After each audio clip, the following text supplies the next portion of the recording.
7,000 public असू द्या, मला बोलायला काही वाटत नाही. 10वी-12वीची पोरं असली की माझ्यासारखा घाम बोलताना कोणालाच फुटत नाही. ह्याचं कारण असं काय माहिती आहे का, की मध्यंतरी दादानं मी म्हणजे जेव्हा मी कार्यक्रमाला सुरुवात केली होती, जेव्हा मी नवीन होतो त्यावेळी माझ्याकडे एक सर आले. म्हणले की साहेब, आपल्याला 10वीच्या निरोप समारंभानिमित्त कार्यक्रमाला प्रमुख पाहुणे यायचं आहे, असं बोला की पोरं पेटून उठली पाहिजेत. म्हणलं पोरांनी वर्षभर अभ्यास नाही केला तर पेटून कशी उठवायची? नाही म्हणले, बोला म्हणले. आता म्हणलो 10वी-12वीची पोरं, तुम्ही पण 12वीची असाल 10वीची असाल, हे वय 16 वर्ष, आणि ते गाणं तर आहे की मराठीतलं 16वं वर्ष धोक्याचं. आता खरंच धोक्याचं. म्हटलं 16 वर्षातल्या पोरांना त्यांच्या वयातली उदाहरणं दिली पाहिजेत. म्हणून मी भाषणाची तयारी केली आणि स्टेजवरती येऊन बसलो. तुमच्याबरोबर सगळी मुलं आणि मुली अशी समोर बसले आणि मी उदाहरण द्यायला चालू केलं. मी त्यांना म्हटलं, बाबा ऐका, तुमच्या वयाचे असताना वयाच्या 16व्या वर्षी तोरणा किल्ल्यावरती शिवरायांनी तोरणा किल्ल्यावरती शिवरायांनी तोरण बांधलं आणि महाराजांनी स्वराज्याची शपथ घेऊन या हिंदुस्थानाला खऱ्या अर्थानं जगण्याचा अर्थ दिला. ते वयाच्या 16व्या वर्षी नाव छत्रपती शिवाजी महाराज. रायरेश्वराच्या मंदिरामध्ये घेतलेली शपथ तोरणा किल्ल्याच्या तोरणापर्यंत जाऊन पोहोचली. अशाच टाळ्या वाजल्या त्यावेळी. पण मी परत म्हणलो, वयाच्या 14व्या वर्षी संभाजी महाराजांनी बुद्धभूषणम नावाचा ग्रंथ लिहिला आणि वयाच्या 14व्या वर्षी संभाजी महाराजांनी अखंड हिंदुस्थानाला अभिमान आणि स्वाभिमान शिकवला. ते छत्रपती संभाजी महाराज. अशाच टाळ्या वाजल्या तेव्हा. पण मी परत म्हणलो, वयाच्या 16व्या वर्षी ज्ञानेश्वरांनी ज्ञानेश्वरी लिहिली आणि ती ज्ञानेश्वरी आज संपूर्ण जगाला मार्गदर्शन करते. नाव संत ज्ञानेश्वर महाराज. अशाच टाळ्या वाजल्या तेव्हा. पण टाळ्या वाजल्या. म्हटलं पोरांना काहीतरी समजलं. एक पोरगं पुढचं उठून उभा राहिलं. 12वीची पोरं ही बिनी कुणाच ऐकतात वय. ते उठलं, म्हणला दादा तुमचं बरोबर आहे, तुम्ही सांगताय ते बरोबर आहे. वयाच्या 16व्या वर्षी शिवरायांनी स्वराज्य उभा करण्याची शपथ घेतली. ज्ञानेश्वरांनी ज्ञानेश्वरी लिहिली. आम्ही त्यांनाच आदर्श मानणारी माणसं आहोत. पण सर, आमच्या सरांच्या वयाचे असताना भगतसिंह, राजगुरू, सुखदेव फासावरती गेले होते. मग आमच्या सरांनी ट्राय करायला काय हरकत आहे? कधी कधी प्रश्न पडतो की विद्यार्थ्यांपुढे काय बोलायचं आणि कसं बोलायचं, कारण यांच्यासारखा वक्ता कोणीच असू शकत नाही. मराठी शाळेच्या विद्यार्थ्यांना शांत बसवायची ताकद त्यांच्या आईवडिलांच्यात नाही, तर ती फक्त मराठी शिक्षकांमध्ये.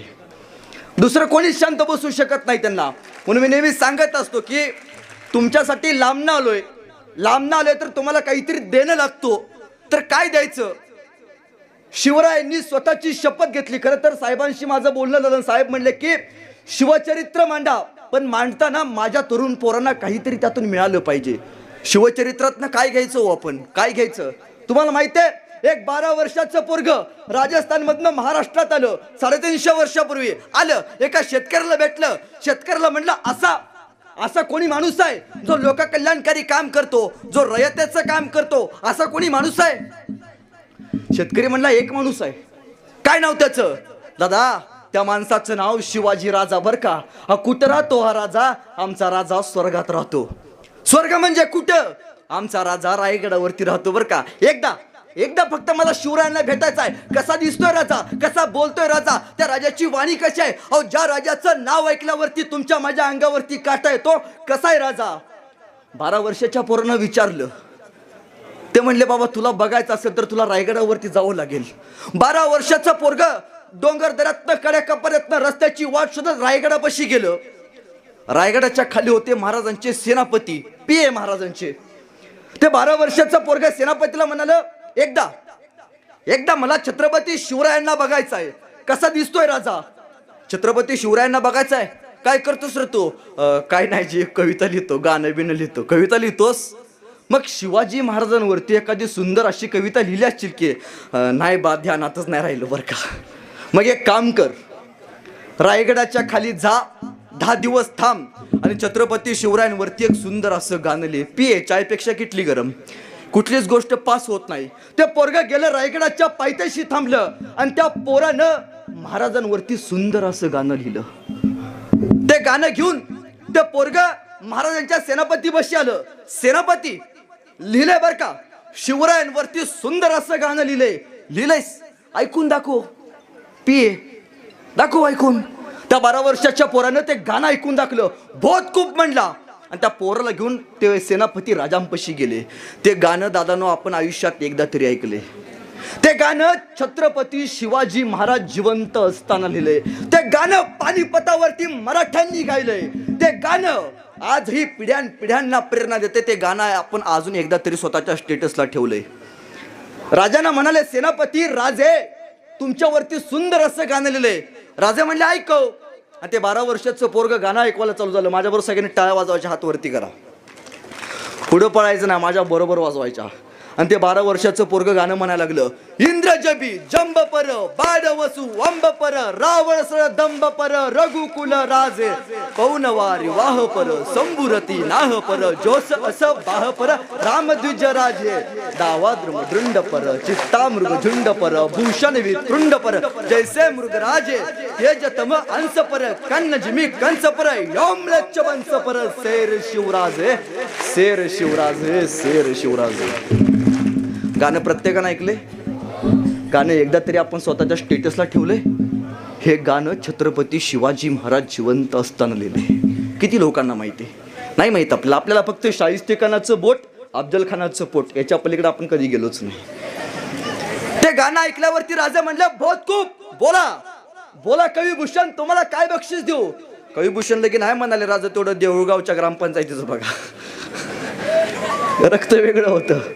कविभूषण म्हणाले, राजे हिरे माणिक मोती याहीपेक्षा छत्रपती शिवाजी महाराज ही आमची खरी दौलत आहे. काय मागून मागून मागितलं या माणसांनी, काय मागितलं आणि राजांनी काय दिलं. काय नाही, विश्वास दिला इथल्या माणसांनी, इथल्या जनसामान्य माणसांना.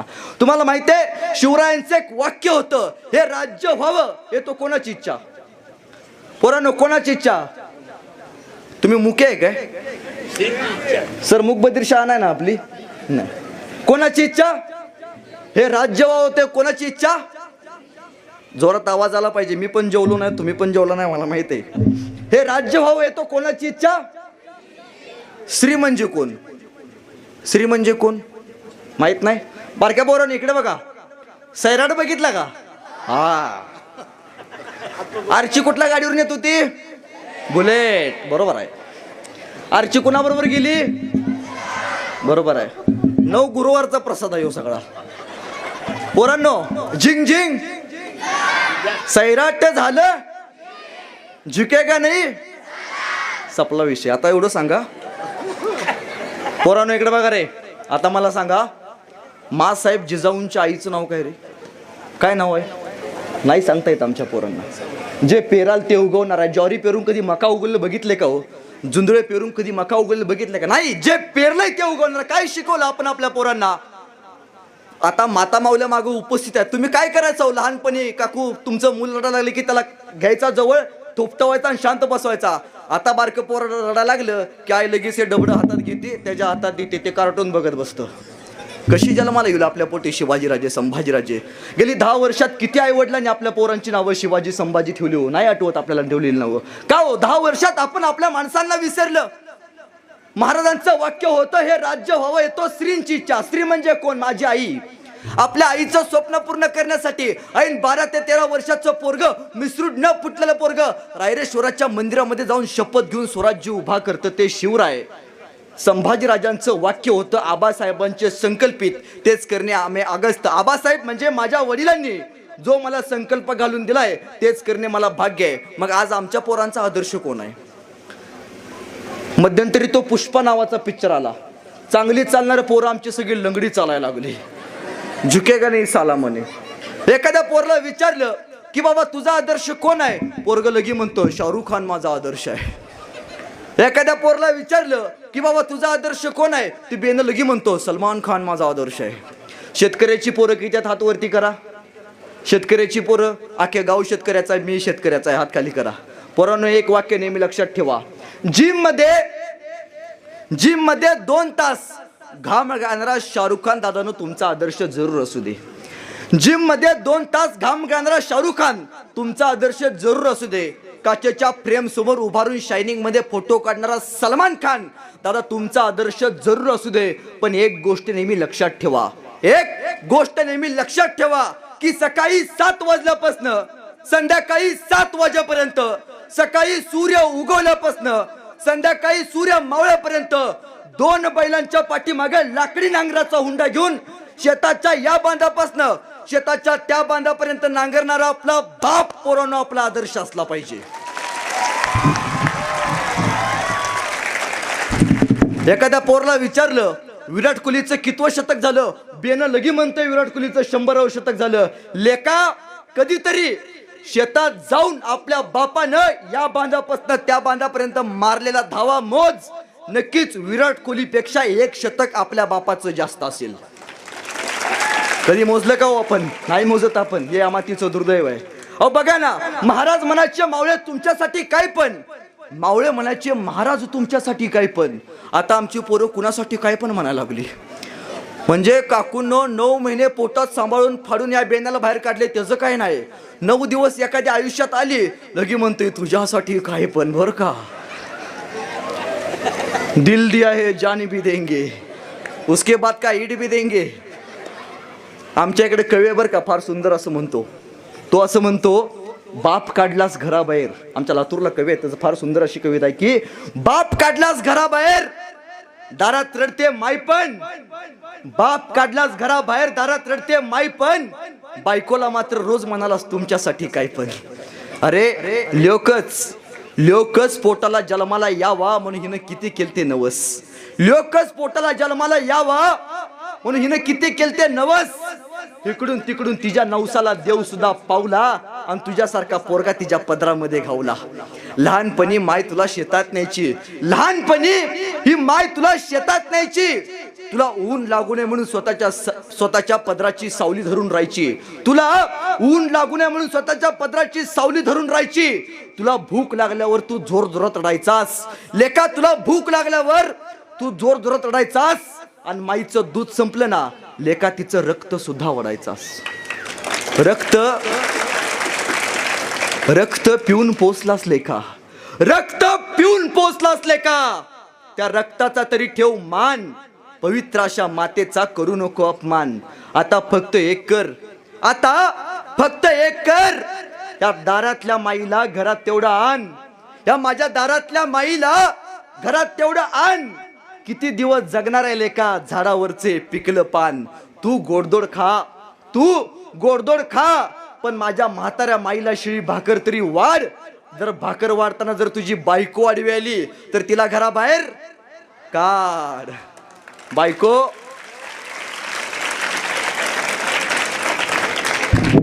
तुझी बायको जाणारच नाही, मी तुला बॉन्डवर लिहून देतो. कशावर लिहून देतो?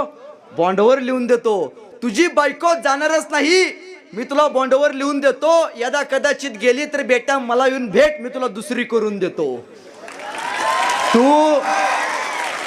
तू आंधळा नाहीस, तू आंधळा नाहीस, पांगळा नाहीस. तुलाच कळली नाही किंमत. नवरा माय बापाला सांभाळतो म्हणून घर सोडून जाण्याची कुठल्याच बायकोत नसते. मग अरे तुला वाघ बनवलंय माईनं लेका, तुला वाघ बनवलंय माईनं. दुर्दैवानं तिलाच उरलं नाही आता बाईपण.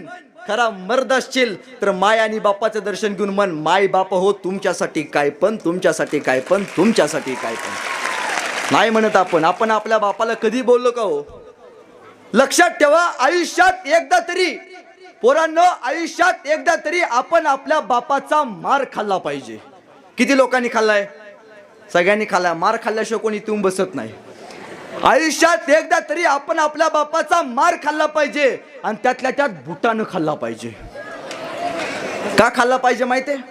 कारण ज्या पोरीनं आणि ज्या पोरानं आपल्या बापाचा मार खाल्लाय आणि त्यातल्या त्यात बुटानं खाल्लाय त्या पोराचा पाठीचा कणा ताटच झालाय. आणि 30 पोरं आज IAS अधिकारी, collector, MPSC UPSC through pass झालेत. ही बाप नावाची ताकद आहे. नाही आपण आपल्या बापाला कधी ओळखलं, नाही ओळखलं. पोरांनो छातीवरती हात ठेवून सांगा किती मुलं आहेत?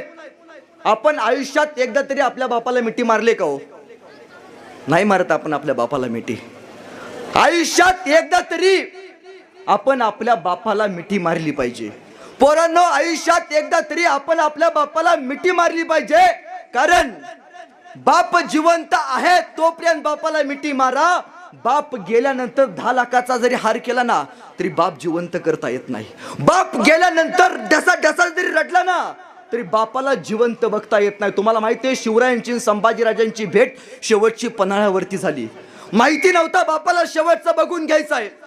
शिवरायांनी संभाजीराजांना मिठी मारली. संभाजीराजांच्या डोळ्यातून अश्रू यायला लागले. भेट संपली आणि काही दिवसानंतर शिवरायांचं निधन झालं. अंतविधी सुद्धा संभाजी राजांच्या वाट्याला आलं नाहीत. माहिती नाही बापाचा कुठला शेवटचा दिवस आहे. छातीवरती हात ठेवून सांगा, पोरांनो इकडे बघा, मला सांगा, दिवाळीला किती पोरांनी आपल्या बापाला विचारले की पप्पा तुम्हाला नवीन कपडे घ्यायची का हो? नाही विचारत आपण.